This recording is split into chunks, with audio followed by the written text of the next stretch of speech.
Le loup, dans la mythologie nordique, n'est pas simplement un animal. Il est chaos, il est force, il est destin. Cette créature, tant redoutée qu'admirée, traverse les récits anciens comme une ombre constante.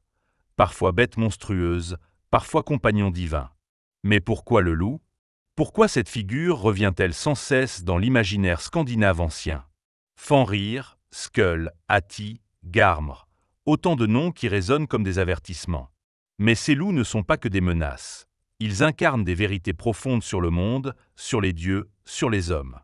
Leur rôle ne se résume pas à la violence ou à la fin des temps. Ils sont aussi les messagers de l'ordre dissimulé dans le désordre. Et si comprendre les loups, c'était mieux comprendre la vision nordique de l'univers, de l'éternelle lutte entre lumière et ténèbres, de ce que les Vikings redoutaient et respectaient profondément? Dans cette vidéo, nous allons explorer ensemble les loups les plus emblématiques des légendes nordiques. Leur origine, leur rôle, leur symbolisme, tout ce qu'ils nous disent sur les dieux, sur les humains et peut-être sur nous-mêmes. Il est le loup par excellence. Fenrir, fils de Loki et de la géante Angrboda, est une figure terrifiante dans la mythologie nordique. Dès sa naissance, il est une menace pour les dieux. Si redouté qu'ils décident de le surveiller de près, de l'élever eux-mêmes à Asgard. Mais cette tentative d'intégration échoue. Fenrir grandit. Il devient colossal. Il devient dangereux. Aucun lien ne peut le retenir. À chaque chaîne, il se libère. Jusqu'à ce que les dieux fassent appel aux nains pour forger Gleipnir, un lien fait d'éléments impossibles. Le bruit des pas d'un chat, la barbe d'une femme, la racine d'une montagne. Une chaîne invisible, légère comme de la soie, mais incassable. Les dieux trompent Fenrir pour l'Y attaché, et c'est Tyr, seul assez courageux, qui place sa main dans la gueule du loup pour le convaincre. Il y perdra cette main, dans un geste symbolique fort, le prix de la paix et la mutilation.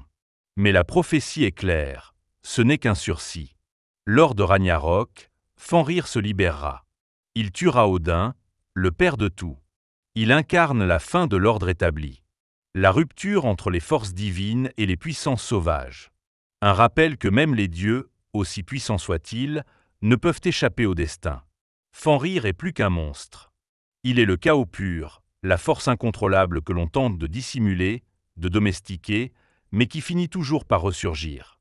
Il n'est pas mauvais pour être mauvais, il est l'ombre portée des dieux eux-mêmes. Leur peur, leurs limites. En ce sens, Fenrir ne représente pas seulement la destruction. Il est le reflet de ce que les dieux refusent de voir en eux, leur propre fragilité, leur propre violence. Il est leur échec, devenu chair et croc. Dans le ciel nordique, deux loups courent sans relâche. Skull poursuit le soleil, Ati traque la lune. Ce n'est pas un jeu, ni une simple image poétique, c'est le moteur du temps.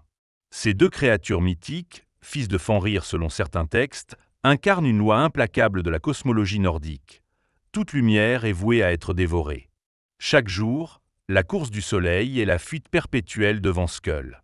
Chaque nuit, la lune tente d'échapper au croc de Ati. Mais l'issue est inévitable. Lors de Ragnarok, les deux astres seront rattrapés, mordus, avalés. Le monde basculera alors dans l'obscurité. Le cycle prendra fin, puis recommencera. Le rôle de ces loups est fascinant. Ils ne sont pas seulement des monstres en embuscade, ils incarnent le destin, l'inéluctable. Leur course donne un sens à la marche du monde. Ils ne chassent pas pour la haine ou la faim, mais parce qu'ils doivent le faire. Parce que c'est écrit. Il est tentant d'y voir une métaphore du temps qui passe. Une allégorie de notre propre finitude, où chaque instant est poursuivi par la promesse de sa disparition. Skull et Ati nous rappellent que la lumière n'est jamais acquise, qu'elle est toujours en danger, et que même dans la mythologie, la beauté du monde repose souvent sur une menace imminente. On pense souvent à Odin comme au dieu des runes, du savoir, des morts et de la guerre. Mais il est aussi un seigneur de bêtes. À sa table, deux loups l'accompagnent en permanence, Geri et Freki, dont les noms signifient respectivement avide et vorace. Deux appétits personnifiés, nourris directement par leur maître. Odin, lui, ne mange pas. Il se contente de boire du vin, qu'il assimile comme nourriture. Toute la viande servie à sa table est donnée à ses loups. Ce geste n'est pas anodin. Il souligne l'austérité d'Odin, mais aussi sa proximité avec des forces primordiales, animales, qu'il canalise sans chercher à les dominer. Géry et Fréki ne parlent pas, ne se battent pas, mais ils incarnent la fin éternelle du dieu. Une fin de savoir, de pouvoir, de contrôle. Ils sont peut-être aussi les prolongements de sa pensée, son côté sombre, prédateur, insatiable. Car Odin n'est pas un dieu simple ou lumineux. Il est complexe, manipulateur, parfois cruel. Et les deux loups qui l'entourent rappellent que, même entourés de sagesse, ils restent profondément ancrés dans l'instinct. Ils nous disent aussi autre chose. Dans cette mythologie, l'animal n'est jamais totalement séparé du divin. Il l'accompagne, le complète, l'incarne parfois. Chez Odin, les loups ne sont pas une menace extérieure, mais une part assumée de son être. Géry et Fréki sont des symboles silencieux, mais puissants, d'une divinité en tension permanente entre l'ordre et l'appétit de puissance. Dans les recoins obscurs de la mythologie nordique se cache une figure aussi redoutable que mystérieuse, Garmr. Identifié par certains comme un chien, par d'autres comme un loup, Garmr est le gardien des portes du monde des morts. Son hurlement retentira, dit-on, lorsque les chaînes se briseront à Ragnarok, annonçant la fin des temps. Mais qui est vraiment Garmr ? Les textes anciens sont ambigus. Dans le Völuspá, il est décrit comme celui qui hurle devant Nipallir, la grotte qui ouvre sur elle, le royaume des morts. Dans la Proséda de Snorri Sturluson, il est parfois assimilé à Fenrir ou présenté comme une entité distincte. Ce flou n'est pas un défaut du mythe, mais une richesse. Il traduit l'évolution des récits, les influences régionales, les interprétations multiples d'un même symbole. Ce que Garmr incarne, c'est la frontière. Il est le seuil. Il veille entre le monde des vivants et celui des morts, entre l'ordre et le chaos. Il n'attaque pas, il attend. Son rôle est suspendu jusqu'à ce que tout bascule. Et alors, il déchaîne l'apocalypse.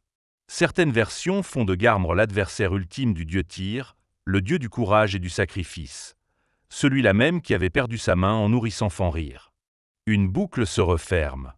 La chaîne rompue, le dieu mutilé retrouve son destin face à une bête qui est peut-être son ancien ennemi, sous un autre nom. Garmr est un mystère. Un concentré de toutes les ambivalences nordiques. Gardien et destructeur, bête fidèle ou traîtresse, chien ou loup. Il incarne cette zone grise si caractéristique de la mythologie scandinave, où les frontières entre bien et mal sont poreuses, et où même les figures les plus sombres ont une fonction nécessaire. Ce n'est peut-être pas un hasard si Garmr, comme Fenrir, ne meurt pas seul. Il entraîne son ennemi avec lui. Dans ce monde de fin et de recommencement, personne ne survit seul. Pas même les monstres. Dans la société viking, le loup n'était pas seulement une figure de légende. Il était aussi un modèle, une référence, une image fort intégrée à la culture des hommes. Le terme « loup » apparaissait fréquemment dans les noms masculins, souvent combiné à d'autres mots comme épée, dieu ou guerre. Se faire appeler loup de Thor ou loup de la bataille n'était pas anodin. Cela reflétait une volonté d'incarner certaines vertus spécifiques. Pour les Scandinaves médiévaux, le loup représentait la force, la ténacité, mais aussi la ruse et l'indépendance. Il chassait en meute, mais savait survivre seul. Il frappait vite, sans pitié. Autant de traits qui correspondaient à l'idéal du guerrier viking. Revendiquer le loup, c'était revendiquer une certaine forme de supériorité naturelle, une position de prédateur dans un monde de conflit. On retrouve aussi des références à des bandes de guerriers appelés Ulfenar, littéralement hommes-loups. Ces combattants d'élite, proches des berserkers, se couvraient de peau de loup, adoptaient leur comportement et entraient dans une forme de transe au combat. Pour eux, le loup n'était pas qu'un symbole, c'était un modèle à imiter, un esprit à incarner. Cette fascination pour le loup traduit une chose essentielle. Dans un monde brutal, le loup était vu comme un allié du fort, pas comme une menace.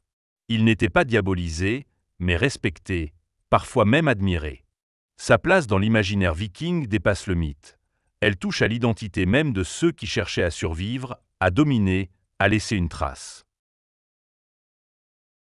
Du chaos de Fenrir au mystère de Garmr, en passant par les silhouettes silencieuses de Skull, Ati, Géry et Fréki, le loup traverse la mythologie nordique comme une présence obsédante. Il incarne la peur, la force, le destin, mais aussi l'admiration que les hommes portent à ce qui les dépasse. Aujourd'hui encore, le loup fascine. Parce qu'il reste sauvage. Parce qu'il échappe aux règles.